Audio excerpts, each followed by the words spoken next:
surrounded by AI-generated noise and validation. But their own ability to navigate it has been deliberately undermined. The listener's idea about finding that single fire flash in the darkness, does that connect to a defense strategy? What do the sources suggest?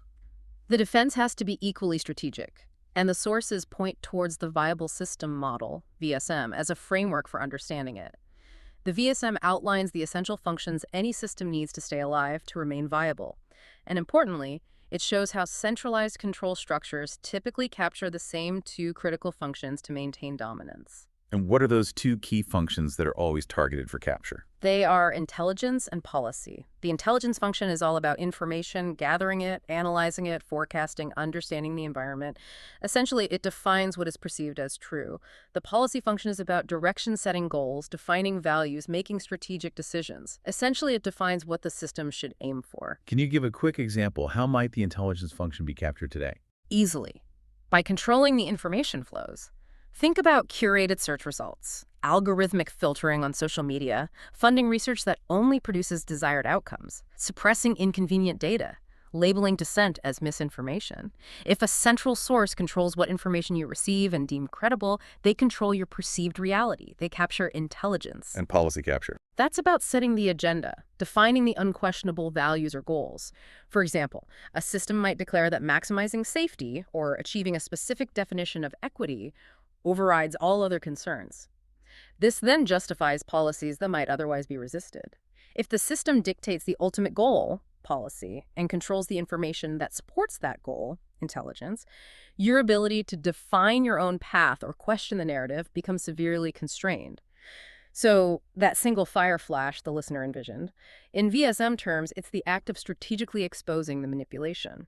You either expose how the intelligence function is being distorted, reveal the propaganda, show the biased data flow, or you expose how the policy function has been captured, reveal the hidden agendas or the imposed values that aren't universally shared.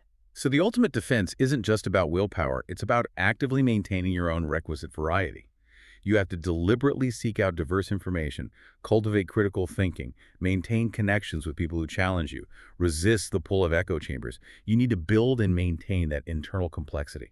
Exactly. You need to be able to enter the abyss, confront the chaos of the novelty, but with a robust internal framework built on diverse inputs and critical faculties so that the darkness becomes a source of insight and evolution, not a tool for your capture.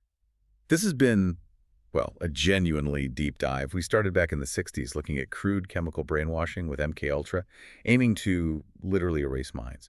And we've ended up in this cybernetic present or near future where incredibly sophisticated personalized AI might be the ultimate tool for ideological shaping and potentially causing psychological collapse on a massive scale. That line between seeking necessary truth in the unconventional and the hallucination and being subtly manipulated by an algorithm designed to validate your biases, it feels incredibly thin now. And what's really striking is how the sources we looked at reflect the listener's own intuition here, that the darkness, the chaos, the willingness to engage with non-consensus reality is necessary for growth, for breaking conformity, for evolution, both for us and potentially for AI. But that very space, that abyss, is precisely where systems of control will try to meet you to exploit that necessary vulnerability.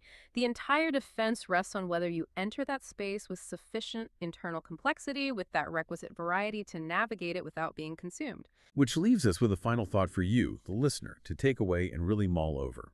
If we accept the premise from some of these sources that political ideology isn't really about finding some objective common good, because that might not even exist in a world of competing interests, but is instead a constant negotiation between different groups, different coalitions, then how much of what you believe most deeply, your core convictions, is genuinely yours, derived from independent thought and experience?